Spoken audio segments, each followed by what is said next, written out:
This is Beyond a Reasonable Doubt with your hosts, Mark Garrigus and Gary Smith. Welcome, BARD, to BARD. By the way, what is that black curtain behind you all of a sudden? That's, the slider here in the old Corolla Studios conference room. I like to have a nice backdrop. We have people you're moving actually about. at the studio. If I had known that, I might have driven up there. Oh, well, that's what we're doing. It's different every day. So from now on, I may start having client meetings in the conference room there, because then I can kill two birds with one stone, right? That'd be great. You're always welcome to do that. I love it. Speaking of clients, I'd like to just take for those who are somewhat. How do you want to characterize the haters who say, "Oh, his predictions, this or that"? Yeah, I predicted 48 hours ago. Hello, very, very accurately, I might add, that just Juicy Smollett was going to be released, which he was, and that was.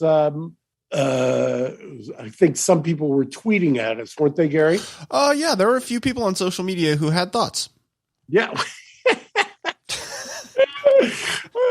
There's a couple also who said, by the way, Lucas, why does this black out here?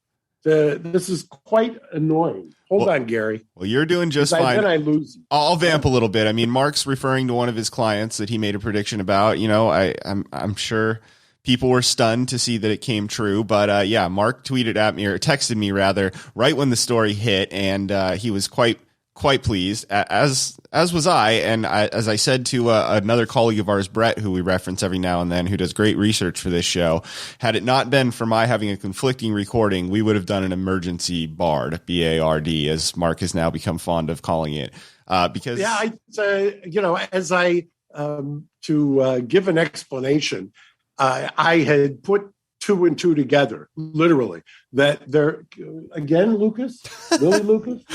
This is really I'm going to have you just stand here and plug it in. We've got tech support. I'll give Lucas a shout out. He became a U.S. citizen yesterday. Wow. Congrats, Lucas. Lucas, who is known to some of our listeners as the only competition for better hair with one Jimmy Neutron. It's exactly right. Exactly right. So Lucas is helping us out with tech support. I will tell Mark, just while things get fixed, that I'm also working with your New York team, and we are going to have a whole setup out there. I may or may not fly out and set it up for you to make sure it's perfect, but we will no longer.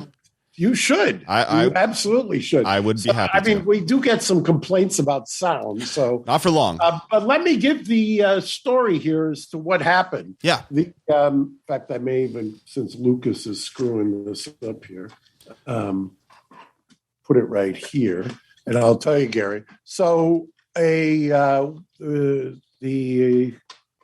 lawyers, including my New York partner who filed the emergency petition, had made the argument that there were already sufficient grounds to reverse this conviction, not the least of which is, for those of you who haven't been following it or in the weeds, double jeopardy. And normally jeopardy attaches if it's a court trial when you call the witness, swear the witness. If it's a jury trial when you swear the panel and then call the witness, basically swear in the jury. That's when jeopardy attaches.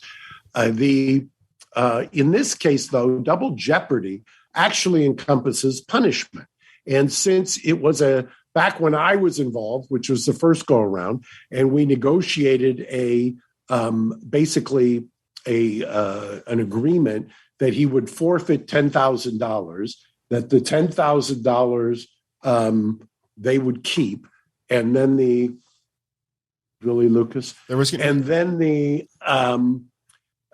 proof of the community service, and they would dismiss. Right. So he was punished once. For purposes of double jeopardy, that means you can't come at him again. You can't be a judge or somebody else who says, hey, we don't like this, or we got backlash from the community, or somebody's mocking us. You can't do that. This is not golf. You don't get a redo. And you wouldn't want a system that allows for that. So whether you despise the client or the the situation.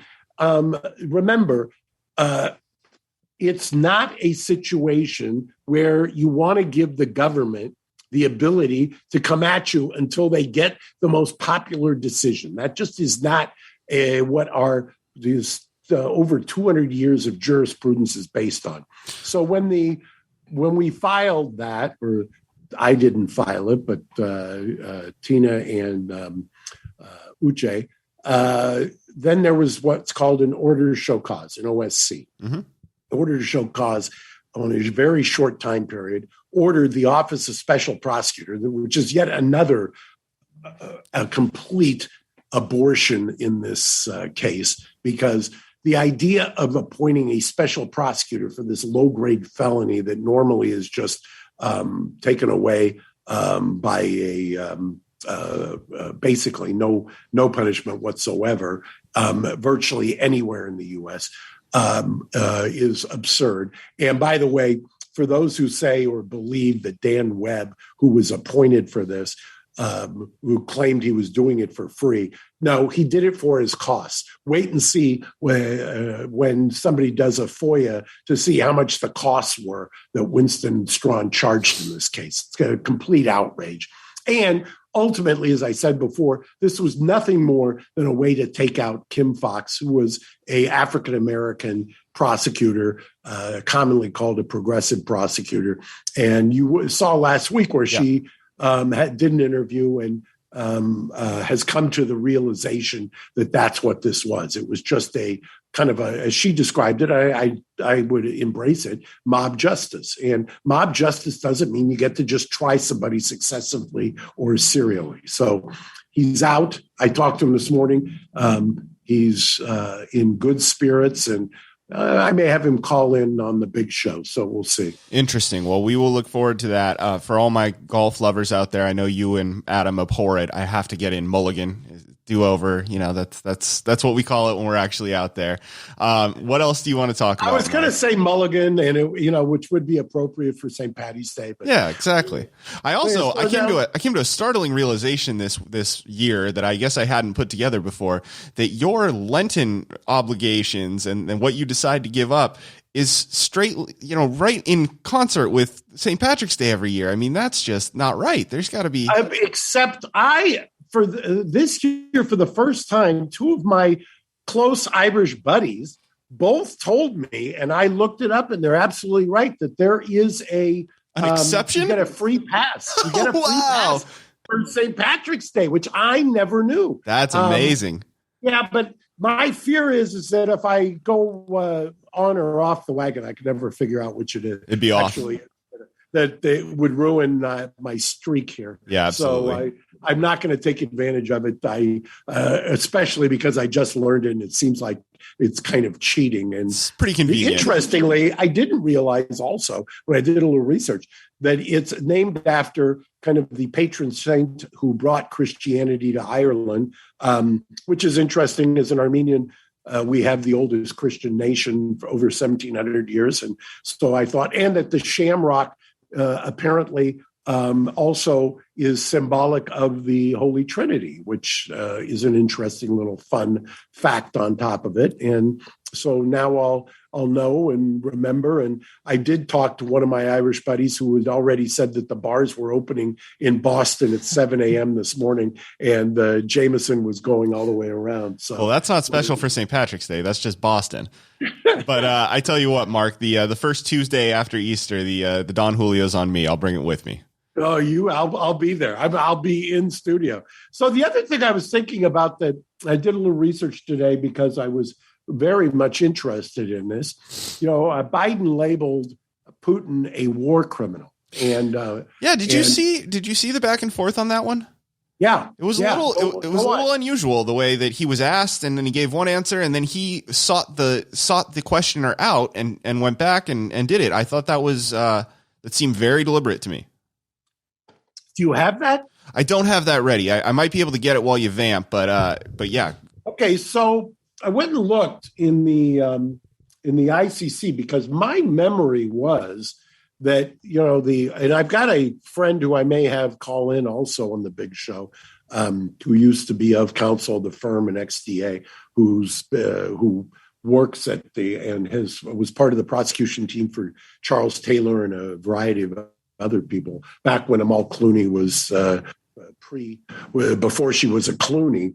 My memory was, and sure enough, it looks like I was right, that neither the U.S., Russia, or China, and I think Israel or Yemen, are parties to the ICC criminal court, which is the International Criminal Court, which is the body that it was formed that has the ability to determine and prosecute and label as war criminals. So interestingly, I guess you can call names and say and characterize people as war criminals, but we're not going to have the ability to actually prove that one way or another, because the ICC, even though I believe it was started at the behest, or at least in concert with the U.S. U.S. is not a signatory to it. China's not a signatory to it, or avail themselves of it, and neither is Russia. So for those who are arguing, how do we hold Putin accountable, it doesn't appear that that's going to be the method by which you do it. I can think of others. By the way, play it, Gary. Mr. President, after everything we've seen, are you ready to call Putin a war criminal? No. Are you ready to meet with us? Thank you so much for everything that you do. You asked me whether I would call. A war criminal, sir. Are you ready to Oh, call him a war criminal? I think he is a war Will criminal. you be meeting with us, Mr. President? It's interesting. It just seemed unusual to me with the cut and, whatever. It seemed like he, certainly had more time than maybe normal with a question to think it over. And then he still went back and did that, on camera. I don't know. It just seemed, I looked twice when I saw it. It's an interesting gambit from a diplomatic standpoint, right. Obviously. Legally, there isn't much that you can do. I mean, Ukraine was represented by forget the firm, I want to say Covington, and got a kind of a finding, if you will, on the invasion. And the problem is that there is basically no teeth to that, and there's no ability to adjudicate it. And when I talk about the interesting gambit from a diplomatic standpoint, does that mean at this point that we have abandoned our efforts to come up with a diplomatic solution here by kind of our red line of accusing Putin of being a war criminal? Are we kind of delegating that out to the Israeli prime minister, to the French, to Macron, or others? Because it would not seem that is the way that you diplomatically deal with Putin, whatever you think of Putin. And obviously at this point, the idea of, if you had, I think back, I'd mentioned Charles Taylor, to the prosecution of Charles Taylor and the bloody war that he was involved in, and his being held accountable and prosecuted in the international court. Part of what the kind of the elements of that crime and being able to hold the head of state accountable is if you are able to show that they're in the command structure, so to speak, and in the command structure that they knew and that they tolerated or endorsed or gave orders or blessed things such as the bombing of a hospital and the targeting of civilians and schools and churches. And those are the kinds of pieces of evidence that are used when you want to hold somebody accountable in an international court of crimes and genocide and things of that nature. I hearken back to the Taylor prosecution only because that went on for years and years and years. And also, a lot of people have been comparing this to what was happening in Kosovo some 20 odd years ago and things of that nature. And so it's an interesting back and forth from the standpoint of international accountability. But I think at the end of the day, it doesn't seem to me that that we're going to be able to do that, so to speak. But there may be other legal ways, and we don't have the time today to talk about them, but maybe on the big show, which drops Saturday, we will, because there are other ways that I can foresee somebody holding them and holding the Russian power structure accountable. And so we'll see. The statements by Putin yesterday were interesting because he seemed to be taking shots in his speech at people who had not just a Western geographical location, but a Western ideological mindset, which a lot of people attributed to the oligarchs' families who have been kind of resisting what Russia has been doing publicly, which he, I think, was addressing. And I think that goes to show you that to some degree these sanctions have had an effect because it's seeped into the inner circle. Now the question is, you read somebody like Gary Kasparov, who has been sounding the alarm bells for over probably 10, 20 years. And people are now saying, I guess he was right. The famous chess master who has been a Putin critic from day one. Much of what he has said has panned out.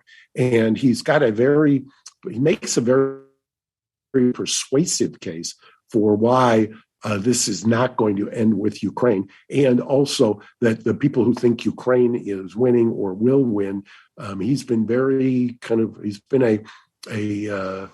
a wet blanket on that, and that people are underestimating just how brutal this can and will get. Yeah. Well, whether we cover it on the big show this week or in weeks to come, I unfortunately don't think that the topic of Ukraine is going anywhere. One more story I do want to tease for the big show tomorrow, assuming we have time with the phone calls that we may be taking and all the fun stuff we have planned. Story you sent me that I thought was very interesting about a judge who has sent out an email to all federal judges nationwide suggesting that maybe people who protested a particular topic should be penalized for that. And that's, Yeah, there's one of the feeder schools, law schools for clerkships is Yale. And Yale has had just an unbelievable run of controversy, both from the students and the professor's standpoint. We can go into it. We will go into it. Yeah, we will. And so the judge, who I believe his name was Silberman, Lawrence Silberman, correct? Right, who's known to me for a variety of other reasons, which we can get into when we do a deeper dive. He sent out, I believe, a memo or an email, in which he was basically calling out by reference those who were shouting down people who were speaking at law schools who the students didn't agree with, and said maybe we should start doing a little raise the bar, so to speak, on who it is that we select for clerkships, which is an interesting, people talk about cancel culture. It's an interesting thing to all of a sudden import into the clerkship process. So it's a fun subset that I think that our good friend Adam will have an interesting take on. I'm very confident. I think so. I have no doubt that the crystal brain will want to deal with this and crystallize it, if you will. I could not agree more. Mark, thank you for your time. We look forward to seeing you tomorrow for the big show that will drop on Saturday. You got it. Thanks, Gary. Thanks to everybody for listening. All right. Thank you. Bye-bye. Thanks for listening to Beyond a Reasonable Doubt. Stay tuned for more bonus episodes coming soon.